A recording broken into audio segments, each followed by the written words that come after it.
By default, all Excel functions are relative, meaning that they don't remember what you tell them to do to a particular cell. They remember what you ask them to do to a particular cell in relation to the cell that the formula is in. Everything is relative. There are times and occasions, however, when you don't want to be relative, you want to be absolute, so that you're actually telling it to look at a particular cell or cells and it doesn't change when you copy the formula. Let's take the scores workbook as an example. Here we have a set of people and their scores that they've achieved in a recent math exam. Their marks are listed here. The actual maximum you could achieve is over here, and we want to work out their score as a percentage. So we could simply say equals their marks divided by the maximum score. Return gives me 0.659091. If I then format that as a percentage, let's have at least one decimal place, if not two. Let's have 2. And we have the result. Wendy achieved 65.91% in her math exam. If I then want to work everyone else out, I could take my formula and just replicate it to the bottom of the list, but it doesn't work. I get an error message of #divo.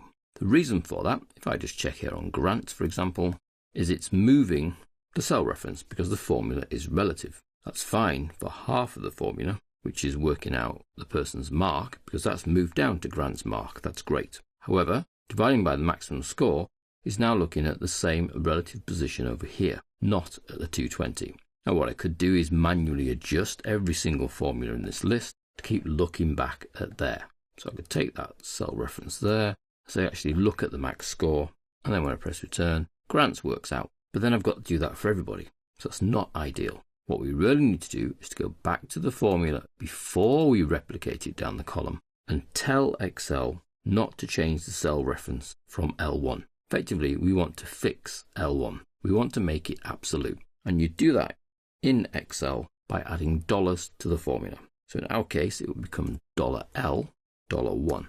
So I want to make absolute the whole cell. So I'm fixing the column and fixing the row. I'm therefore fixing the cell. This formula can now not ever change that L1 to any other cell reference, regardless of where I copy and paste this cell.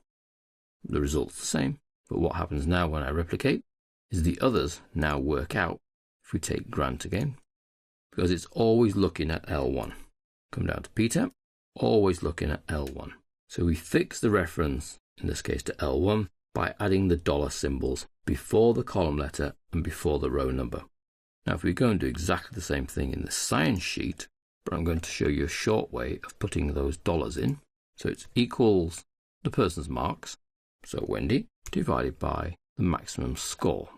Now I know I want L1 to be dollared up, so with my cursor just sat there next to the L1, and it doesn't matter whether the cursor is at the beginning of L1, the end of L1, or in the middle, and I then press F4 on the keyboard, and you can see a set of dollars appear around my cell reference. Excellent. I need to format as a percentage, and let's give it 2 decimal places again, and then I'm ready to replicate, because the replication will copy the formula down to the bottom of this column and copy the formatting. So it's going to copy the percentage formatting. So double click takes it to the bottom of my list, and all of these now look pretty accurate for everybody's science result. So pick on Tom, it's his result divided by the max score for science that gives me the 82%. Well done, Tom. So that's absolute referencing, where you fix a cell reference so that it cannot change regardless of wherever you paste that formula, because that's left as a relative.